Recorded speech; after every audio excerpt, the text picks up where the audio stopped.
BCS cadre কি এমনি এমনি হয় রে পাগলা? এই যে ভাইটাকে দেখতে পাচ্ছ, এই ভাইটিও একজন বিসিএস ক্যাডার ক্যান্ডিডেট।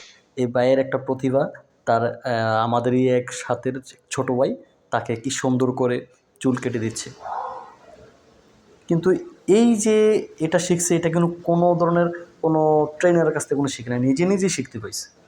ভাই রে ভাই, প্রত্যেকটা বিশেষ ক্যাডারই কিছু না কিছু প্রতিভা তার থাকেই, হয়তো কেউ প্রতিফলন করে, কেউ প্রতিফলন করে না। তার এই যে আপনার যে কেঁচিটা ধরা এবং যে চিরুনিটা ধরে যে সুন্দর করে কাটা, এই যে কাটার যে ভাই প্র্যাকটিস যে কী পরিমাণ করা লাগে, এটা কিন্তু আপনার অন্ত নাই। কিন্তু দেখেন এই ভাইটা একদম সহজভাবে সব কিছু করে ফেলতেছে, মনে হচ্ছে যে কোনো বিশেষ কোনো ট্রেনের কাছে ট্রেনিং করে আসছে, কিন্তু আসলে কিছুই না। দেখেন কত সুন্দর করে। আর সবচেয়ে বড় আশ্চর্যের বিষয় হচ্ছে কি জানেন, এই যে আপনার চুল কাটার পরে চারদিকে যে একটা খুর দিয়ে কাটতে হয়, কিন্তু মূল কথা হচ্ছে ভাই সে খুরও ইউজ করে না, কি সুন্দর করে স্মুথলিভাবে এত সুন্দর করে সে কাটতে পারে। আপনি এই যে ভিডিওটা দেখতে পাচ্ছেন অবশ্যই অবাক হচ্ছেন, কিন্তু এটা যদি ওনার বাস্তবতা আপনি ওনাকে আরও চিনেন জানেন তাহলে আরও অবাক হয়ে যাবেন। তো পুরো ভিডিওটা দেখুন, আস্তে আস্তে আপনি বুঝতে পারবেন যে সে কতটাই দারুণভাবে কাটতে পারে। ভাইরে আমি যখন ওনাকে প্রথম দেখেছি আমিও অবাক হয়ে গেছি, এত সুন্দর করে একটা মানুষ কীভাবে কোনো ধরনের ট্রেনিং ছাড়া একা একাই এত সুন্দর করে চুল কাটতে পারে, এবং হচ্ছে খুর ছাড়া এত সুন্দর করে কীভাবে কাটে, কোনো ধরনের কাটা ফাটা কিছুই লাগে না তার। আবার দেখেন কোনো পানি টানি কোনো কিছু ইউজ করে না, কি সুন্দর করে কাটতেছে। এটা ভাই আসলেই একটা বিশেষ ক্যাডার যে সারাদিন শুধু পড়েই না, তার মেধা, তার কী পরিমাণ মেধা থাকে এটা আপনি কল্পনাও করতে পারবেন না।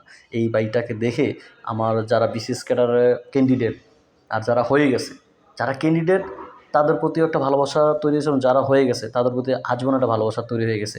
আমি আশা করি যারা বিসিএস ক্যাডার হয়ে গেছে তাদের অনেকের অনেক প্রতিভা রয়ে গেছে, তারা প্রত্যেকে যদি তাদের প্রতিভাগুলো একটু বিকশিত করে তাহলে এই বাংলাদেশের অনেক পরিবার অনেক উপকৃত হবে।